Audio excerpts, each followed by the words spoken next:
Welcome back to Learning with Merit. Today we're going to do the second in a series of tutorials covering Pygame. We're going to call this Get Wrecked version 2. We're going to add some additional game functionality. So at this point, what we've got, if you've followed along from version 1, we should have a rectangle here that you can move around the screen with your arrow keys. And that's pretty simple. What we're going to add today is we're going to add in some falling rectangles that are going to be the enemies, and you're going to try to dodge them with your white rectangle. And so there's several things we're going to have to add. The first thing is up here in our import. I'm going to add a comma here, and we're also going to import the time module. Under colors, we're going to create a new color with our RGB values. We're going to create one called red. We're going to say pygame.color again. And red is pretty simple. It's 255 0, 0, just like that. We also need to add in some fonts. We need to add in some fonts because on our screen we're going to want to display score and perhaps like a game over. We're going to want to pop that up. So I'm going to say comment font here.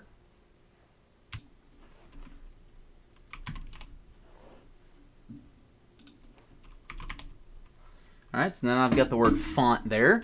I'm going to create a variable called font. I'm going to set that equal to pygame.font.sysfont. And then we're going to use a font name called Verdana.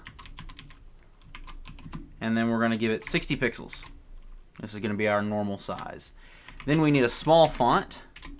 We're going to use that snake case again, so we're going to say font small. Basically the same thing.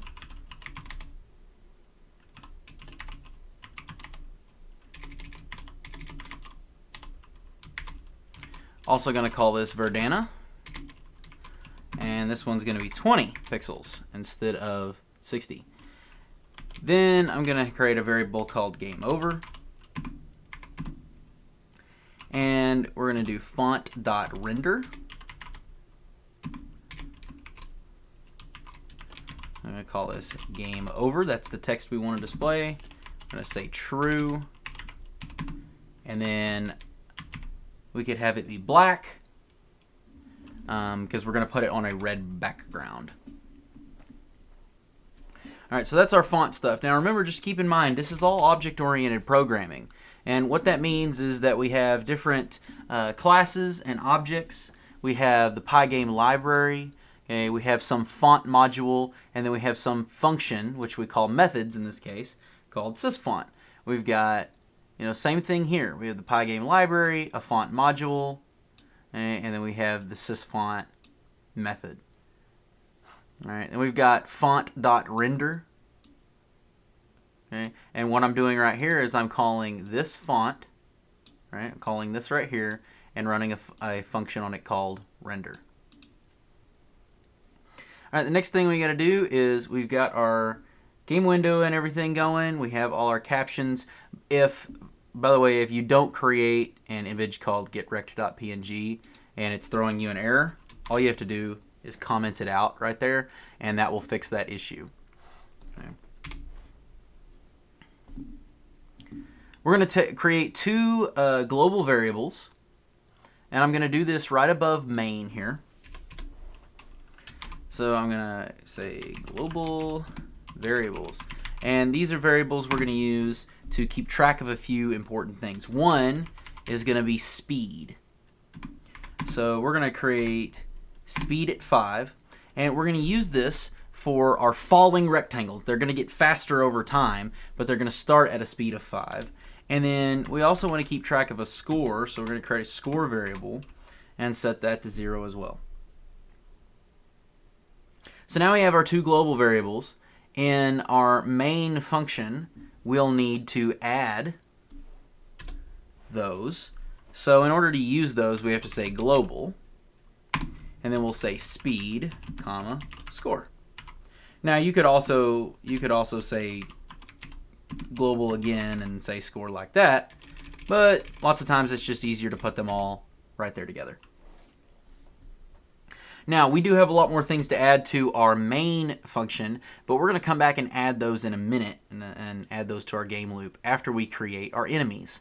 So we already have a player class, and we need to add some things to that, and we also need to create an enemy class, which we don't have. So first of all, what I'm going to do here is in class player, I'm going to add just a little bit of code so that it inherits some code from something else. So we're going to say pygame.sprite here, capital sprite. And what this is doing is it's associating player here with this sprite right here. And that gives us some very important functionality that we need. So I'm going to hit enter, and I'm going to say super parentheses dot underscore underscore init. Two more underscores and parentheses. And that may look totally crazy to you, but here's what it means. This whole thing right here is a constructor. Right? And basically what we're doing is we're inheriting code. Okay? We're inheriting code from this piece right here. So we've got Pygame module, we've got a sprite, Pygame library, we got a like sprite module, and then we probably have like a sprite class, right? And so we're going to inherit properties, attributes, methods from the sprite class. And the only way to do that, if we actually want it to have all of the stuff from the constructor for this class, we have to call the constructor. And the way that you do it, because you'll notice init here and init here are basically the same.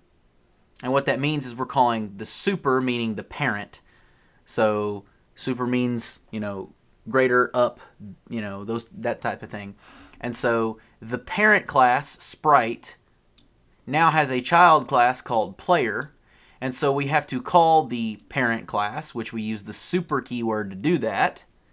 And we're calling its constructor in the constructor for the player class. Okay? And that may be all super confusing, but the point is that you inherit the constructor for the sprite class here and get all of the properties of that class as well as what we define in the constructor for the player class here. And if that's really confusing, I'm sorry, I try to make that as clear as possible, but it's kind of difficult. Sometimes with these things you just have to use them, and then after a while they start to make more sense. Okay? My biggest piece of advice is learn the vocabulary. When you hear a word that you don't understand, like class or object, look them up. Okay? It's the only way you'll ever start to understand. You got to look those things up. It's what I do all the time. See a word I don't understand, look it up. All right, I think that's all we have to add to our player class. Yeah, that looks good. Okay, next piece. We're going to create an enemy class, and we're going to do basically the same thing. So we're going to get to use the copy and paste function. So we're going to say class, and we're going to say enemy, and then we're going to take from this up here, right? So I'm going to copy this, and I'm going to paste it right there. Then I'm going to grab this constructor definition, and we're going to create a constructor down here. Good news is basically going to be the same. The only thing I really want to change is these two right here, self.rect and self.rect.center. I'm going to change the width and the height to be bigger. We're going to make it 50 and 50. And basically what this is if, I don't think that I mentioned it last time, or if I did, I didn't do a very good job.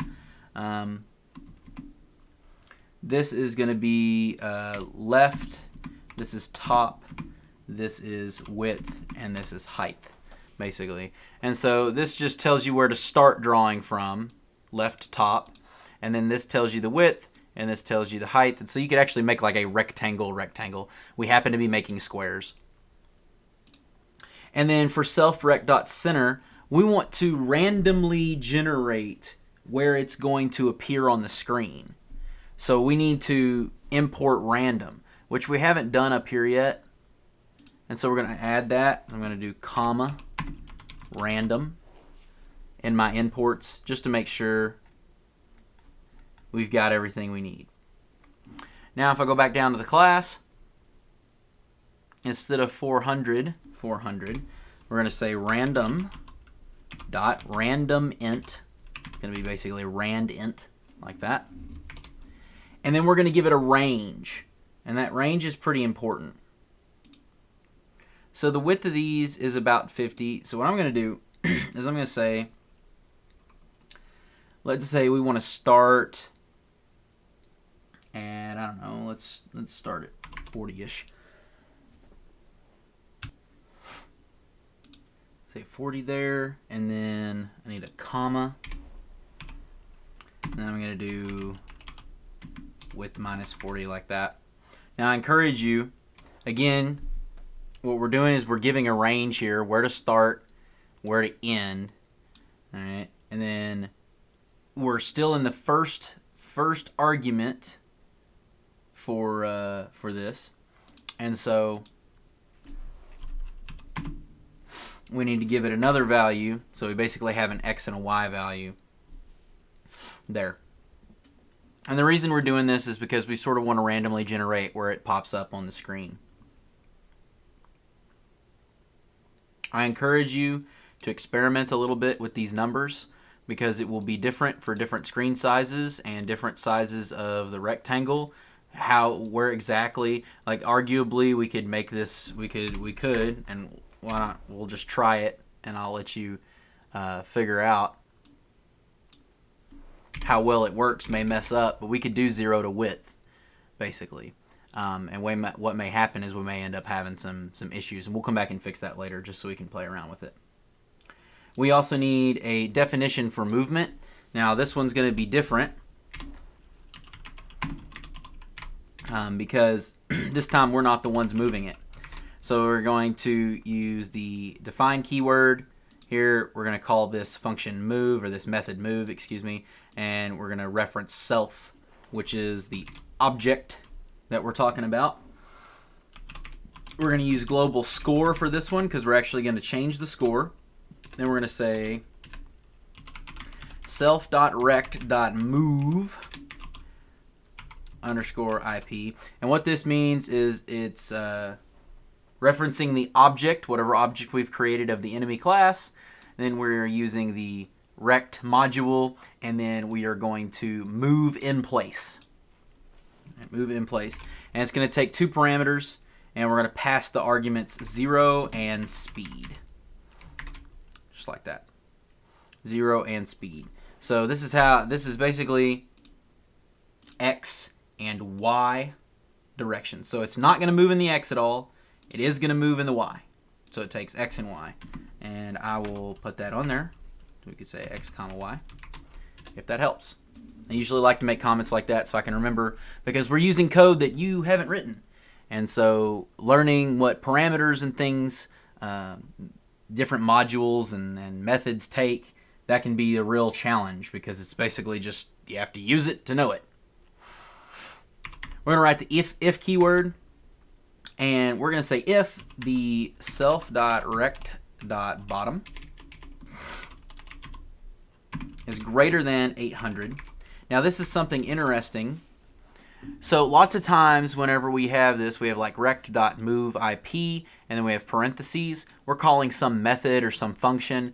This time we're actually dealing with an attribute. All right, and so we have self.rect and then bottom, and you don't see any parentheses after it. An attribute is like a variable associated with a class, or it's associated with an object of the class, and basically it's checking, all right, is this point greater than 800, past the 800 pixels? And if that's true, then we want to do something. And what we want to do, basically, this is checking, did it make it all the way to the bottom? Meaning it didn't hit your rectangle. we're going to say score plus equals 1. And so what that means, this is another way to write it. You could say score equals score plus 1. We're going to increment. And we're going to increment score. So that's one way you can think about it. I like to use the shorthand. So just so that you're on the same page, I'll leave that on there. But I like to use the shorthand because it's just simpler, especially once you understand it. Then we're going to add self.direct.top. I'm going to say that equal to 0. Self.direct.center. Remember center, whenever we're calling this, we are setting where it's located at. So this time we're going to do random.randint again. And then I'm going to do 0, width. We're going to see what happens. And then still 0, right? Nothing in the y direction, just randomly in the x direction from 0 to width. And we'll see how that affects our code and come back and fix it if we need to. Last one we need is the draw function, and we can steal that up here from our player class.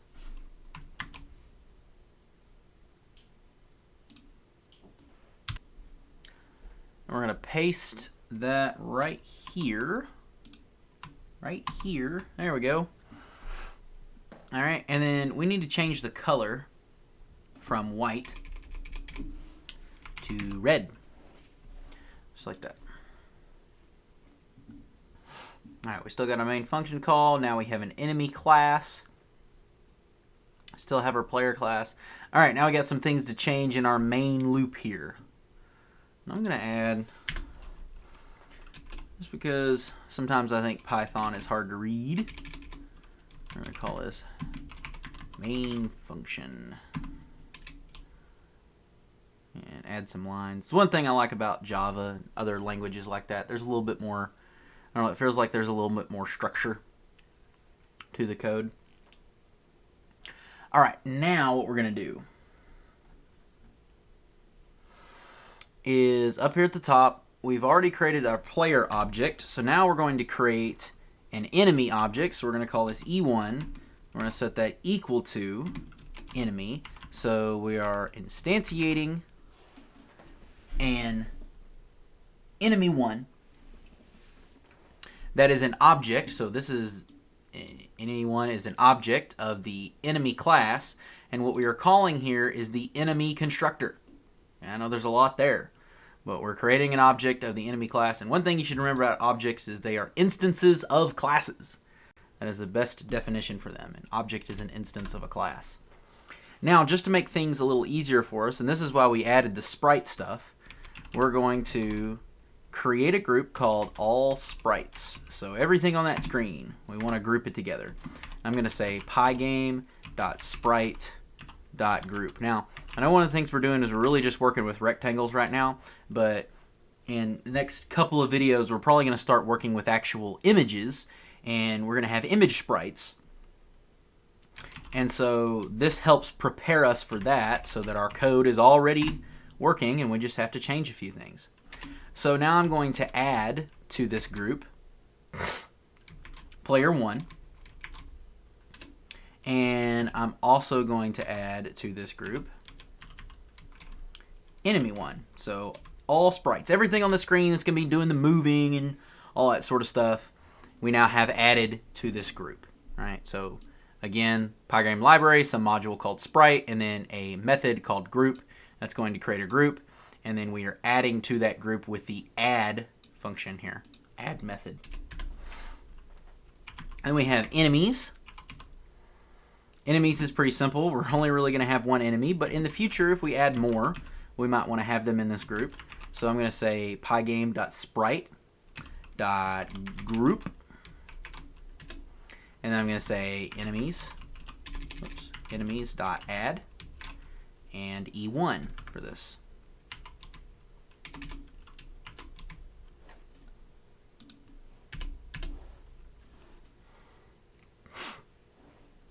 Now we're going to add a user event. This is pretty cool. So we have event handlers and things like that in code lots of times, and we have to have events for them to be handled. And so if I say increase speed, we're going to increase the speed of the blocks that are appearing to fall on the screen.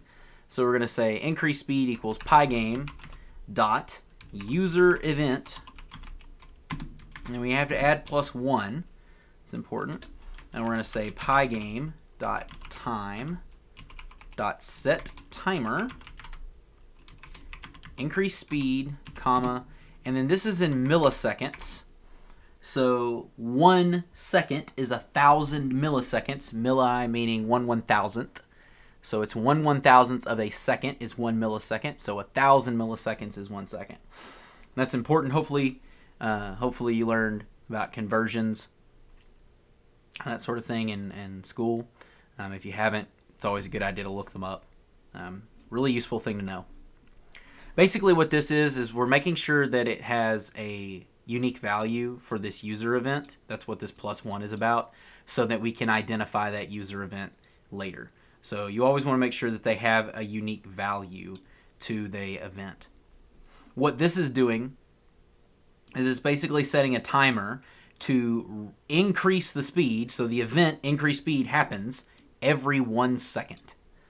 All right, and then that way we can speed stuff up, and we're going to do that in just a minute. Now we need to add this event, so we already have in our game loop down here, we already have for event in Pygame event.get, and this returns a list of the events that we iterate through, so we loop through, and we give them the name event, and then we use it down here in the code. If you've ever worked in Java or anything like this, these loops are a lot like the they're a lot like the for each loops in Java, and so that's sort of what's going on here. So if event.type equals increase speed, then we want to increase the speed. So we're going to say speed plus equals 1. And I showed you earlier what's going on there. It's taking the current value of speed, adding 1 to it, and then setting that back to speed. So speed starts at 5. We add 1 to it. Now it's 6. Now speed is 6. And the reason I can do this is because I declared it a global variable up here to be used in this main function. Then we still have our surface fill black. We still have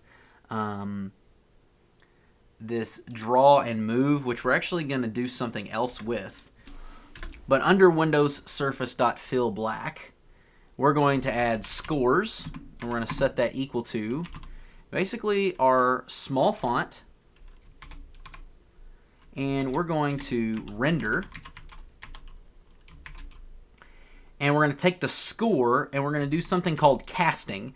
Now casting is used to change the type of the data that we're working with. So str is going to cast score, which is right now it's an integer. It's going to cast it to a string so that we can use it. All right, so it's going to go into a text string. I'm going to say true here, and I'm going to say I think we're going to use white because we have that black background right now. And what this is going to do is this is going to render the image on the screen. We need to tell it what to do, so I'm going to say window underscore surface, and then blit. Blit's a really funny little function because its name, like, it just seems so off the wall. But basically what it's going to do is it's going to draw this to the screen. Okay? So you say scores, that's what you want to draw, and then we're going to give it a position, and that position is going to be in X and Y values, so we're going to put it at 10, 10, and this is a tuple, so it's a list that you cannot change. Now we're going to create a new for loop. I'm going to say for entity in all sprites. So we're going to iterate through. We're going to iterate through all of the sprites. Right now there's only 2 of them. There's player 1 and enemy 1. Okay. And what we're going to do is we're going to entity dot draw, and we're going to draw that on the Windows surface. And then we're also going to call entity dot move. Now, each one of those objects has both of these functions that we defined. We defined draw and we defined move for both player and for enemy. Now, what those those functions or those methods actually do may be different, but they have the same name, and so we can call them here for all of the different sprites. Then what I'm going to do is I'm going to create an if statement here.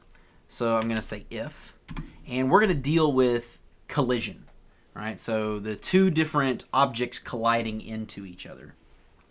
By the way, now I don't need player one draw or player one move down here because they are done up there. So what I'm going to do is I'm going to cut those, and I'm going to paste them. Well, I was going to paste them. I'll just write them out. I'm going to say p1.draw, and then also p1.move. Like that. I'm going to say replaced by.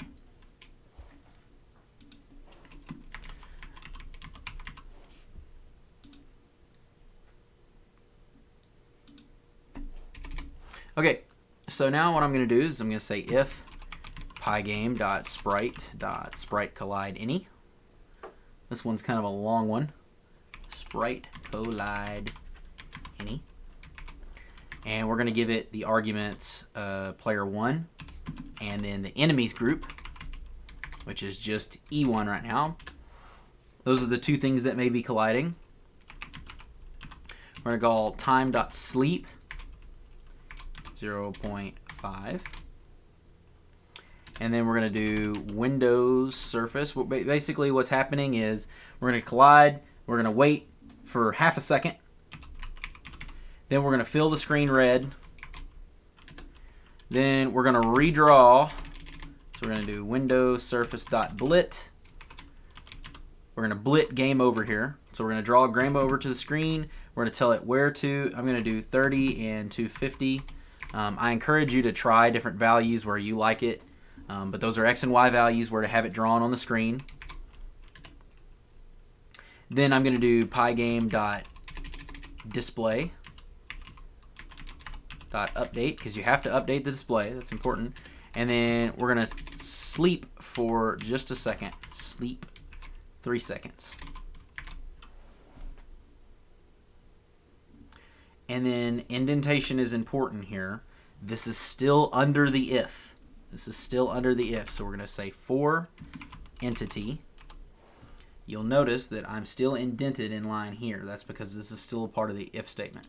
For entity in all sprites. We're going to do entity.kill, and this is basically going to get rid of the objects that we have on the screen. And then we are going to quit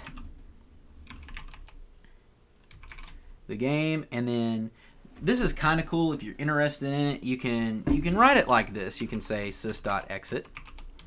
But because we tend to do these two together, what you might want to do is stick them on one line just to save some space. So you can't actually stick things on one line in Python. You use a semicolon and then add a space, and then you say sys.exit like this, and the code will work. So sometimes when you want to stick stuff on one line, it's a good idea. My piece of advice for that is that just because it looks cool doesn't mean you should do it. So there are occasions in which writing everything on one line, makes you feel like a smart and impressive coder. But if nobody can read your code, what's really the point? It makes it hard to collaborate with people, and frankly, you're going to be doing that a lot when you code. So we got Pygame display. You'll notice I am now no longer under if, I'm in line with it. So this is not a part of the if statement. I'm going to say pygame.display.update. And then our FPS tick. Actually, I think it already have. Yeah, I forgot. I had that on there already. So this stuff we already had, we can leave and just realign here. And that should be just about it. I think that's everything. I'm going to go ahead and save this, and I imagine that I probably made a mistake. That always happens. I'm going to go up here to File, go to Save As, and I already have a Get Wrecked version 2. I suggest that you rename yours Get Wrecked version 2, but I'm just gonna leave mine as Get Wrecked. Okay. I'm gonna go ahead and cancel that, and let's run it and let's see what happens. All right, so there's our red blocks. It actually worked out. I'm impressed that I didn't make a typo. And they're falling faster, and they're falling everywhere on the screen, and you can move around, but you're trying to miss them. And you'll see your score. Oh, there we go. And then it was game over. So you notice a couple things. First of all, 0 to width that we did right here. If I can find it, where did I put it? There it is. Nope, not it. Where did I stick it? Oh, right here. Like 0 to width. Okay, that's giving us all the way across the screen. The red squares could pop up. And then the other thing was we had where did I stick it? We were rendering 30 and 250 here for the game over, right? So we could try different values. Like if you wanted to try to stick it right in the middle, you could do 400, 400. I'll tell you that looks a little ugly because it starts in the upper left-hand corner. So you might want it right in the middle of the Y values, but let's try 350 in the X and see if that helps. Try to stick it right in the middle of the screen. And sometimes you just have to trial and error this stuff. I'm going to do that. Let's go ahead and run it again. And I'm just going to intentionally lose. All right, so see, it still got it sort of over there. So I'm going to try a little further to the left. I'm going to try 300. And I didn't like how far down it was, so I'm going to try 350. Save it. See if I can intentionally lose. All right, that's a little better. I still need to move it a little more to the left. So let's try 250 and 350. Save that and run it. Try to intentionally lose here. Yeah, that's pretty good. Okay. I could still tweak it a little bit, but that's pretty good. That's what we want. So hopefully you can understand what's going on there. Real quick, just so that I don't have to make another video, I'm going to explain everything here. That way, and Of a timestamp. That way you can find it. So here's what we've got. We're importing all of these different little modules, libraries, that sort of stuff. Code that isn't ours, that we haven't written, that we want to use from somewhere else. This is so we don't have to write Pygame locals for a lot of stuff. So make sure that you do that. We're initializing the game engine. We're setting these as colors. We're creating fonts here. By the way, I did forget to mention, what we're doing right here is game over is really only ever rendered once at the end of the game, right? So to save the game loop without it, so that it doesn't have to do this every time, I just told it to render here. So I said font.render, have it get the whole game over thing, and then we actually have it work in the loop. But because I only have to ever do it once, I don't want it trying to render it every time in the loop and wasting basically precious resources that could be used for something else. Okay. And the better you get at coding, the more you start to wonder about things like that. Like how fast is my code running based on how I write it? Okay. We didn't change anything in the window. We didn't change our frames per second. We added 2 global variables, speed and score, so that we could change what was going on. We used the global keywords so we could actually use them in our main function. We added the enemy class and the E1 object of the enemy class. We created groups here. So pygame.sprite group. And we grouped P1 and E1 in the all sprites group.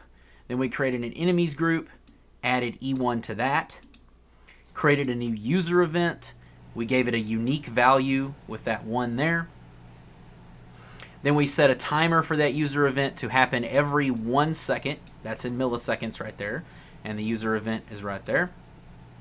Then what we did is this right here is for looping through, iterating through all of the events. It's checking if the event type is increased speed. We want to increase speed, and so every 1 second it's going to add 1 to the speed, and it's going to, you know, exponentially, well, actually linearly get faster. And then we're filling the window again, because we got to do that every time. We got to keep redrawing. That's what we're doing. We created a little scores variable here so we could use it in this blit. We rendered, because we're going to have to render score over and over and over and over and over, because it's constantly changing. All right, and so that's why we added it down here instead of game over down here. All right, then we stuck it in here, Windows Surface Blit, to draw it to the screen. We gave it the location 1010 on the screen. That's why it's in the upper left-hand corner. Then we created a loop for looping through all of the sprites so that we can draw them all and we can move them all in a little loop here without having to use each of their names. Okay, code reusability, that's important. Then what we did is we were handling collision in this block, and we have pygame.sprite collide any. We basically just have if this player 1 is going to collide with enemies, we're going to wait half a second. We're going to fill the screen red. We're going to draw the game over. We've already rendered it once. That's all we needed to do. We're going to draw it at these coordinates on the screen. Then we're going to update the screen so that the player can see it. We're going to wait 3 seconds. Then we're going to kill all of the sprites. So basically we're going to get rid of them, and we're going to exit the game. Okay. If we didn't do that, we still need to update the display and everything like that. So if we skip this because there's no collision, then we need to go down here, update display. We need to make sure, it's really simple in Python, that the FPS tick is still 60. We didn't change any of that. We added a superclass or a parent class associated with player. Basically what we did is player inherited the properties, so attributes, properties, methods of the sprite class, and we had it do that with the super keyword and then calling the constructor of the superclass, which is the parent class called sprite. We didn't change really anything else about that. Then we created an enemy class. We also had it inherit from the sprite class with our super init. We are still creating a rectangle. We want to randomly draw where it appears on the screen, so we use the random module, and we used a method in it called randomInt or randInt, and so it generates a random integer between 2 numbers, okay, and that's a 0 in width. We have it move. We accessed global score. We used a move in place in order to move it 0 in the X direction, and then at whatever speed is currently in the Y direction. Then we're checking whether or not it is at the bottom. If it is at the bottom, we're going to add 1 to the score. We're going to set this top to 0, and we're going to basically reappear at the top with a new random value for the X. Then this is just our draw function copied directly from the player class, and that draws it to the screen. All right, it's pretty simple. Hopefully this made some sense, and I hope you're enjoying playing the game. I'll run it one more time just so you can see. It starts out really slow. You move your rectangle around, you eventually lose, you get a game over, and then it ends. So I hope you had fun with this one. There will be more. We're going to keep getting more and more advanced using this same code, adding to it, replacing things, okay, as we get better creating 2D games in Pygame. Thanks for watching.